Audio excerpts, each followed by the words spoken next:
Hello, everybody. Today is Wednesday, September 16th. Welcome to my either Facebook page or YouTube channel. So, I am just doing a little ditty on this because there was a little bit of a firestorm on my Facebook page.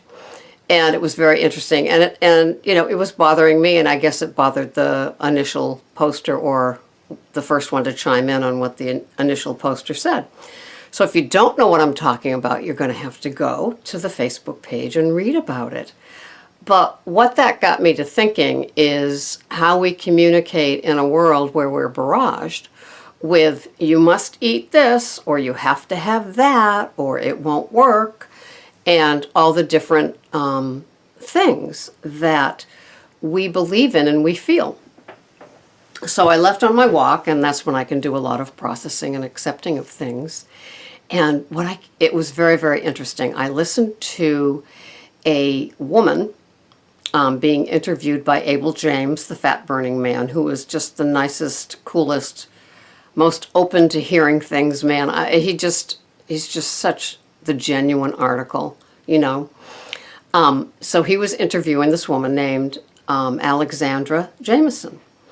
And I was not familiar with the name, but she was the one that taped the Morgan Spurlock Supersize Me video 10 years ago. And it's now the 10th anniversary. Well, as I listened to the hour-long interview, come to find out, not only did she film it, direct it, write it, but they were boyfriend-girlfriend, and they got married, they had a baby, they got divorced, but they both are true believers in your path. And one of the things is that she will not be put into a box with her food choices. And of course, Morgan got very sick, put on something like 24.5 pounds in the 30 days, and he became very sick from eating the McDonald's food. And she and he, I'm not sure, I think they were both vegans, and she was a vegan for 12 years. How perfect is this? Well, so here she is, and she's been a vegan for 12 years, and of course, in that community, it's a really pure community, and sometimes there's a whole bunch of conflict in that community. It's not enough just to come up with what to eat every day, right? With no animal protein whatsoever, not even an egg, right? So anyway, here she is, and she's been a vegan for 12 years. And so once you're in that community and you are as well known as she is, imagine what she went through when she started craving meat. And she was like, oh my God, how am I ever going to handle this? And she said what first happened was she went to her community organic farm, and she got some organic eggs, and she said, I hid them under the kale because I was so afraid of all these people that knew me. And it's like, what am I doing with these eggs? And this was a craving that she just could not fight. So anyway, it was just very, very amusing. And so here she is now, and she's enjoying full fat and animal products. But she says there are days that she doesn't have an animal product, and there are days when she doesn't have really a desire for a plant. So it was very, very interesting to to listen to her and the interview and hear the total acceptance and the understanding of we are all on a journey.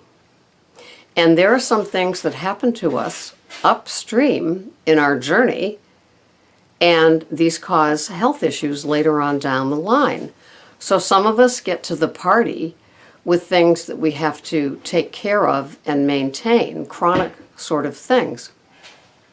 For others of us, it just is something as not simple, but we just want to lose weight. And we don't have the food allergies, or we haven't had our organs compromised where we have to take care of ourselves like that. And so when we all meet and grab what we do, and we end up here, especially on my Facebook page, you will find differences of opinions because we came from different places, even different cultures of, what it is, even the food culture. And it's a highly, highly interesting, debatable issue. So I respect everybody's opinions and everybody's place on whatever path that they're on. And so, thank you, honey. And so then, so anyway, it was just very, very interesting to have this wonderful interview from vegan to meat eater after 12 years filter in to what I was thinking and processing about the differences of opinion on the pearls of wisdom and food. So anyway, all's well that ends well. And, there's nothing like a healthy debate. I think it was in the delivery, when anybody says to me, you should, or you need to, and I don't know if that was what was said, but something raises the hair on the back of my neck, because that's why a lot of us are here, is because we weren't trusting our gut. And that's what this woman, Alex Jameson, said. Trust your gut. That's why she's not going to be put into a box about being a vegan or a vegetarian or paleo. She said, I simply will not. I listen to what my gut is asking for.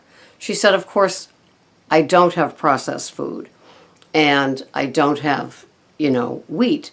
So all the other things are fair game, pun intended.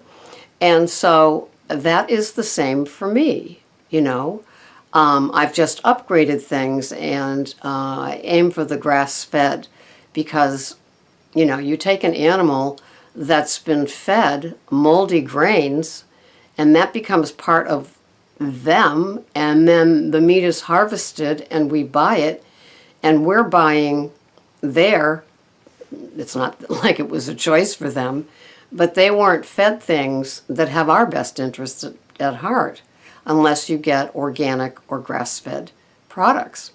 So, if your dollar is going to be well spent, it should be something that's pasture-raised, grass-fed, from chickies to oinkies to cows. So that's what that part is about. And as far as the high fat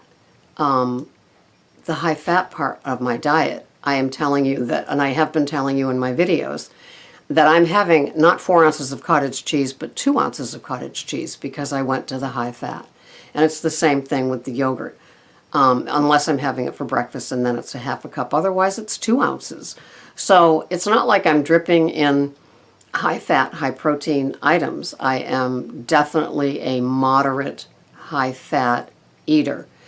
Where I'm getting my healthy fats are by having my 2 tablespoons of coconut oil, 1 in each of my 2 cups of coffee, and then my tablespoon of olive oil on my salad at night. So, we need to be careful about what we could assume about somebody. So we're all here because our journey brought us here, and it's some relief from what we're being told is okay for us, from mainstream, from the marketers, from the big food industry. And we know, wink, wink, that it might not be in our best interest. It's in their profit line. So we do a lot of research. You can see it here with the postings. You can see it here with the angst of when we have to make changes or when we do make changes. And, as I often say in my recordings, that, I could see something that I taped in April where I'm comparing yogurts with sugar in them or stevia in them. And stevia could be highly processed. We don't know. Just because, it looks like it came from a leaf and we're led to believe that this is a perfectly healthy thing. Look at Truvia, processed 47 times, including bleach and everything else. You don't think that a green stevia plant leaf ends up white and powdered without a gazillion things done to it. I did think that, but we learn. We learn as we go, and that's what the intention of my Facebook page is.